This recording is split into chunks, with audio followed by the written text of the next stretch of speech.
Just a few days ago, we did a story with Professor Mark Lamont Hill about whether black people should be afraid of white people. It is, with all the injustices, the harassment, and the aggression that we see toward black people every day, do you feel unsafe around white people? Drop your thoughts and we will read them throughout the show. And all the people on the panel, all the fellas and lovely ladies on the professor's panel for BET television, they had a hard time keeping a straight face as they were talking about how they are afraid of white people because white people are roaming around the country, beating them, killing them, assaulting them, robbing them, or calling the police on them when they find black people doing that to white people, which is a whole hell of a lot more likely than the other way around. So now this whole white people are a menace to black people, it's now an official thing. We have an official video paid for with official tax dollars out of beautiful San Francisco, California. Comes from a guy named Jonathan Garcia, who just made an 11-minute, 17-second video called "Why Don't We Murder More White People?" It's an examination of whiteness, its unassailable immortality, and how it permeates our daily lives. It interrogates empathy and morality as a fulcrum of identity for people of color. As we continue to watch the death of black and brown people become normalized, in parallel with the rise of white supremacy, this project asks, why isn't the inverse true?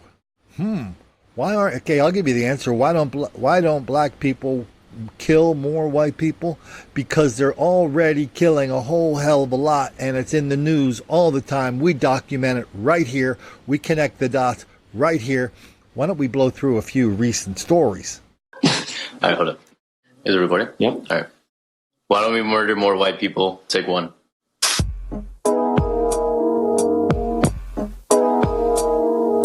I think we don't murder more white people because it's very dangerous to do so. The ways that people of color are murdered psychologically, right? Murdered in their character and their expression of self. I think white people are terrified of me. I'm not, for the most part, a fearful-looking man, but I've noticed that whenever I go somewhere across the street. I'm angry at white people most of the time. Why? Most of the time. And thanks to Mr. Kersey, we know a little bit more about what was in that film. Here's some other stuff they say. I'm angry at white people most of the time. It's just like part of whiteness to be abusive and violent. Whiteness invades my life and my mind. You could be violent. Through that, perpetuate whiteness. You could not look at your whiteness and be perpetuating that violence still. Like you could do nothing and still be violent. Fuck the pigs. Some of the speakers in this film encouraged violence. I think if you're not supporting people of color and to end white supremacy, and you're neutral, or you are that person that's perpetuating it, I think you deserve harm. Another person says, I think that harm is radical, but I think sometimes radical is needed. And sometimes, another person, sometimes I feel like nonviolence is not the best routine. We are learning new details tonight about the murder of a 16-year-old boy. His name is Matthias Conrad. He was killed in a shooting yesterday in Fort Bend County. And tonight we're getting a look at some video that appears to show the accused gunman talking about that crime. Channel 2's Kathy Hernandez joins us live with more on this story. Kathy? Good evening. A very disturbing story here in Fort Bend County. And right behind me, people are leaving flowers at the shooting scene. The victim's father says only today he has been starting to face the fact that his son is gone. Investigators say a fellow classmate at George Ranch High School pulled the trigger. The laws, man. A 16-year-old suspected killer bragging on social media. Investigators say just minutes before he murdered 16-year-old Matthias Conrad. The suspect even showing a helicopter flying the victim to a hospital. This kid really fought for his life. Before his arrest, the shooter apparently confessed to a friend who does not want to show her face. Well, he actually told me that he killed him. Like, he said it with no hesitation. He laughed about it. He actually thought it was funny that he killed him. Investigators say the gunman shot Conrad multiple times at this park on Savannah Moss Drive in Richmond yesterday afternoon. He said to me, that I was about to rob Matias, but he started fighting me back. The girl called 911 and led officers to this home where they arrested the alleged shooter and recovered a gun. The suspect had posted a picture of a gun on Snapchat earlier and a picture of an ankle monitor investigators say he was wearing. It doesn't really hit you at first. It's kind of like you just like somebody just punched you, and you just you're out of wind. Jeff McGill couldn't believe when a Washington, D.C. detective told him his daughter, Marjorie McGill, had been murdered. Then you realize that, oh my God. The 27-year-old had recently moved to D.C., a city her father says she grew to love after living there during her time in the UC Davis Washington program. She was studying international agricultural development. She wanted to help others. And she just was a natural leader, setting up workshops, running groups, she was perfect. McGill says his daughter was dog sitting for a family, taking the pet out for a walk just before 9 o'clock last night when she was stabbed to death. When MPD officers arrived on the scene, neighbors were attempting to provide medical support to Marjorie. Officers found 24-year-old Elias Aragani, seen in this older photo, inside a nearby house where he was arrested.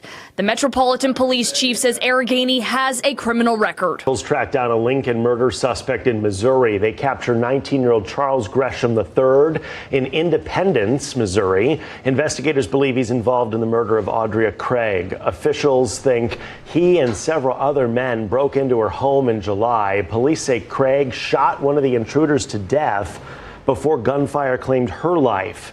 Gresham faces a first-degree murder charge. So do these three men. They are all in jail tonight. A woman was killed at a laundromat, and police say the stranger hit her with a sledgehammer. The suspect in custody, and police are calling all of this a random act of violence. Fox 5's Cassie Milnaric live from Rancho in Washington, and she's showing us where this all happened today. Yeah, that's right. Police told us that this woman was just doing her laundry early this morning when she noticed a man outside the building holding a sledgehammer. She called 911. Dispatchers heard screaming before the line was cut suddenly. Now, police identified 36-year-old Clinton Taylor as the suspect. You're taking a look at his photo now. Right now, police searching for a suspect after a man was shot and killed in downtown Charleston. Happened on Hanover Street a little before 8 p.m. That's on the east side. This surveillance video you're looking at right here was given to us by a viewer. It shows an argument between a group of people at the top right-hand side of your screen there. After a brief back and forth, one suspect appears to pull a gun and fires at another person several times, choosing not to show the gun being fired. Afterwards, you see several people leaving the area. A man accused in a fatal stabbing says he was just following the devil's orders. According to news outlets, Washington, D.C. detectives say 42-year-old Lance Amon said he unsuccessfully tried to fight off the devil during an attack that killed 62-year-old Robert Bolich. Bolich was inspecting the Frederick Douglass Memorial Bridge for a construction firm when he was attacked. Police arrested Amons at the scene. Court filings say Amons told authorities he was homeless and lived in a forest near the bridge. He said he moved to the area to prepare for the world's end. Why don't we head on out to Phoenix, Arizona? A story dated August the 29th. Headline: North Phoenix man stabbed 80 times. Suspect found in Tucson. So they don't even have audio on this story. I don't know why this did not merit an audio story that you could find online, but none of the 3 stations or 4 stations or nobody has this story online in a way that we could reproduce it here. So I'll just tell you what happened. I mean, the guy was supposed to pick his kids up at school. He didn't pick them up. Brother calls, go to the cops, the brother asks the cops to do a welfare check. They go to the guy's house. There he is, dead. The guy has been tortured. He was raped. The white guy was raped by a black guy in North Phoenix. He was stabbed 80 times. And the cops felt the need to tell us this was not a pleasant death. This was a death that took a long time. 80 times.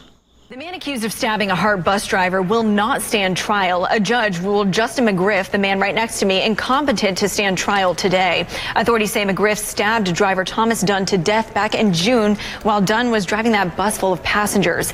After his death, bus drivers across the Bay Area called for improvements to protect them on the job. McGriff will now get treatment at a state mental hospital. You might think the next guy we're going to hear from should also be spending a significant amount of the rest of his life in a mental hospital for the dangerously insane. But no, in actuality, he's an associate professor at Texas A&M. He went on a podcast not too long ago to talk about killing white people in context and why we should start thinking about doing that more often, because white people are always messing with black people all the time. Good friend, Dr. Tommy Curry, every Thursday Talking Tough with Dr. Tommy Curry of Texas A&M. Dr. Tommy Curry, how are you, sir? Not bad, sir. How are you doing today? Great.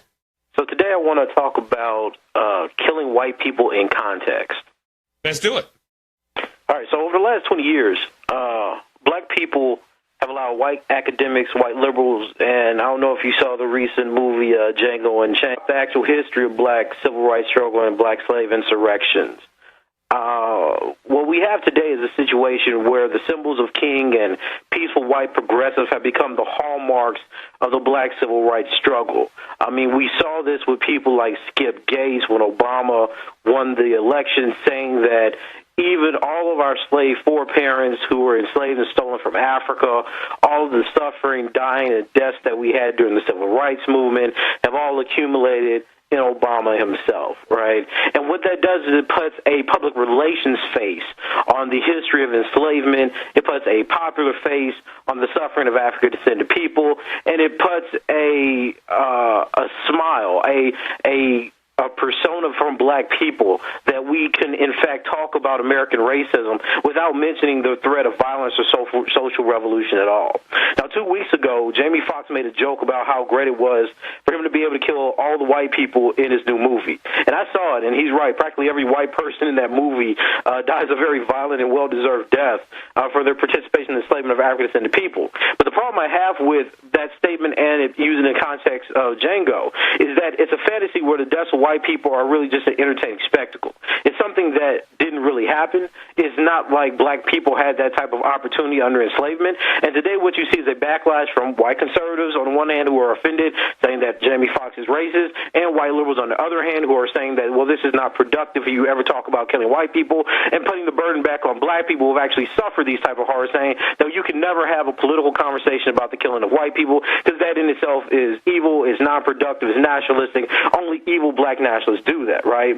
And I think that a lot of times black people buy into this as well. What I'm surprised about is that I've seen no black public intellectual come out and actually address the issue of violence or social revolution or radical self-defense by black people historically. So right now, black people simply buy into the idea that, oh, it's entertainment, or, oh, you know, violence against white people is only the ideas of the Black Panthers. But in reality, we've had people from Nat Turner to Robert F. Williams, who was the father of the radical self-defense movement that inspired Black Panthers, and he wrote the book Negro with Guns that thought about killing white people as self-defense. Now remember that these black people were actually in a world very much like ours today, where white vigilantism against black people, murder, state violence were all deemed normal. This was how you preserved American democracy. This is what Ida B. Wells talks about. You lynch black people because they're an economic threat to poor whites getting businesses. You lynch black people to show black people that they can never be equal, so they will never challenge you. Please, sir, I want some more. So that's 3 stories in the national media. That crazy-ass professor, no, not Professor Mark Lamont Hill, Mark Lamont Hill laughing about the idea that he tried to take seriously that white people really are a danger or a threat to black people. And we got that filmmaker out in San Francisco who, at the taxpayer's dime, is reminding people, well, we really should consider killing more white people. I mean, why the hell not? Apparently, that's not making the black kids angry.